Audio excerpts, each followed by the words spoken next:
Hi, this is Ron Manus from Kobukan Martial Arts in Norfolk, Virginia, East Beach community.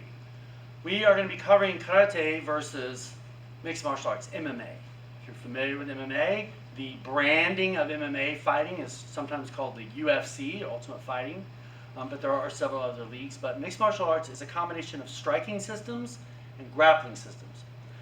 One of the things that is in Brazilian Jiu-Jitsu, which is a very common grappling system used by mixed martial artists, is a thing called close guard. In fact, it's one of their signature moves. In close guard, you are defending from your back with your legs wrapped up around your opponent's hips. Now, in karate, we don't want to focus on being on the ground, so we're going to have two defenses. The first one is going to be thought out when we're preempting the attack, which is very karate oriented.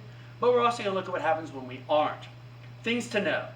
The average 6-week young man attendee who goes to the local MMA gym, not a karate school, not a jiu-jitsu school, but an MMA gym, by 6 weeks he's learned how to double pump a jab and shoot a double leg.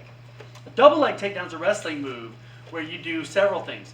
One, they change level. They disappear from your sight, they pound the front leg, they scoop, they drive, and they get you on the ground and start beating the crud out of you. If you don't know how to double leg, it doesn't matter, because at this point we're not using it, we're receiving it. And we need to remember that this is a #1 take in Brazilian Jiu-Jitsu. It's also an easy takedown to learn once you get the hang of it. But part of that is dropping out of sight, so they're lowering their level. And that's one of the things in karate we do a lot when we're doing kata. We change levels, but we don't use them in this way. What he's doing is going to be dropping out of sight. So first we're going to be focusing on is one of the MMA strikes that is very common with also karate is throwing over the fist. We call it kosetsuke, right? So we're using the rotating punch over the top. Rotating punch over the top. They call it an overhand, sometimes called a haymaker. So when he throws his double pump, I'm going to try to crack him before he can come in.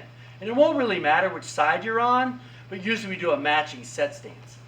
So as he's approaching from his good side, we'll say his right side, as he approaches from that side, as I'm coming in, I'm going to be stepping back to counter him off to the counter. So as he throws, I'm coming off and throwing a punch here.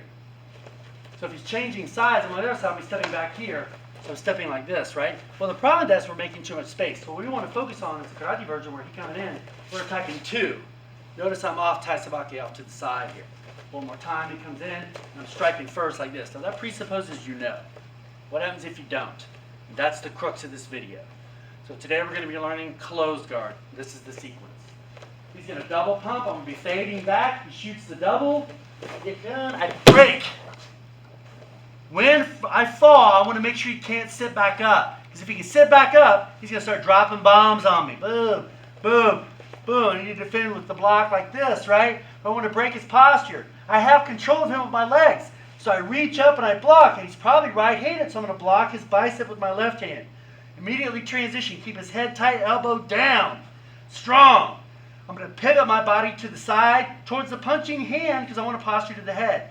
Go out to the side. My foot's going to block. This will give me space. My foot's on his hip. My knee's next to him. I posture out. I give him a nice smack with an ura.